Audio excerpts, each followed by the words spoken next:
আসসালামু আলাইকুম। চলে আসলাম আজকে আমাদের পটল ক্ষেত নিয়ে। আসলে পটল ক্ষেত দেখতে আসলাম, অনেক দিন আসি নাই। সেই যে লাগাত হয়ে গেছে, আর একদিনকে পানি দিছি। সেই পানি দেওয়ার দিনকেই একটা মনে করেন এসে দেখে গেছি, তারপরে তো আর আসি নাই। আমাদের পটল ক্ষেতে আজকে দেখতে আসলাম। পটল ক্ষেতে তো মনে করেন দুই একটা করে মুথা জ্বালাইছে, বাট কিছু জায়গা প্রায়টা মুথায় জ্বালাইছে। এই যে আপনারা দেখতে পাচ্ছেন, এই যে পটল আমাদের, আমরা তো 1.5 বিঘে পটল লাগাইছি। আসলে পটল ক্ষেতটা অনেকটাই ভালো। মনে করেন 7টা থেকে 8টা পটলের মোটা গাড়ছি, 4টে জ্বালাইছে, 5টা জ্বালাইছে, কিছু জায়গা জ্বালাই নাই। আসলে প্রত্যেকটা লাগালি তো আর জ্বালায় না। এটাই আসলে কি অনেক সুন্দর লাগছে আমাদেরকে। পটল ক্ষেতটা দেখে আমার কাছে ভালো লাগতেছে, মনে একটা আনন্দই। আসলে পটল ক্ষেত আপনারা যারা করবেন ভাবতেছেন, আসলে পটল লাগাইতে হলে আপনারা পটল লাগাবেন অঘ্রাণ মাসে, পটল লাগাবেন পয়লা অঘ্রাণ মাসে পটল লাগাবেন।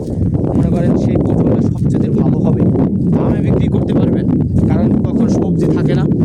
সবসময়ের জন্য আগে সব জিনিসই, মানে আপনারা যে কোনো জিনিস আবাদ করতে যাবেন, সব জিনিসই আগে করতে যাবেন।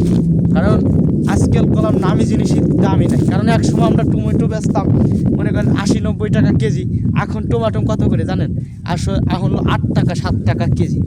এই কারণে আপনারা পটল আমরা এক সময় বিক্রি করে থাকি 100 টাকা 150 টাকা কেজি। আবার এক সময় বিক্রি করতে কয় টাকা হয় জানেন?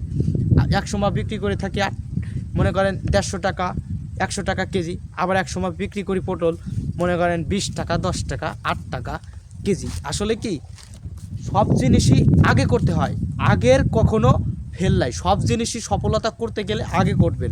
কারণ কৃষি কাজ নাই, আপনারা যে কোনো কাজ করতে পারেন। পটল লাগান, কলার বাগান করেন, যে কোনো সবজি আপনারা আগে আগে চেষ্টা করবেন সব জিনিসই আগে লাগানোর জন্য। 1.5 বিঘে বই পটল লাগাইছি, না হলেও 30,000 টাকা খরচ করছি। 1.5 বিঘে বই পটল লাগাইছি, না হলেও আমাদের 80,000 টাকা খরচ যাবে।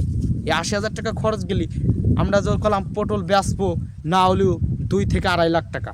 আসলে কি এই 2.5 লাখ টাকা বিকলে আমাদের কিছু লাভ হবে। এই কারণে কৃষকের বেশি একটা লাভ নাই আসলে, তারপরে করতে হয়। আমরা তো আর মানে কোনো ব্যবসায়ী লোক না, আমরা কৃষি লোক। আসলে কৃষি এদেরকে এটাই করে তাদের সংসার যায়। আসলে কি এই যে পটল খেতে চাষ দিছি, মনে করেন খোপে খোপে 4 রাত বাদে বাদে গাড়ছি, তো এই কারণে চাষ দেওয়া যাচ্ছে, কোবানোর দরকার নাই। অনেকটাই পরিয়াতে এখানে হালকা অবস্থায় কম লাগবে।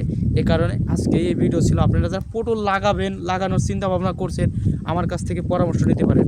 আমরা গেলাম পটলে জাংলা দেই না, আসলে কি আমরা খেরি দেই, মানে নাড়া কিনছি 1500 টাকা। এটাই ছিল আজকের ভিডিও। ভালো থাকবেন, সুস্থ থাকবেন, আল্লাহ হাফেজ।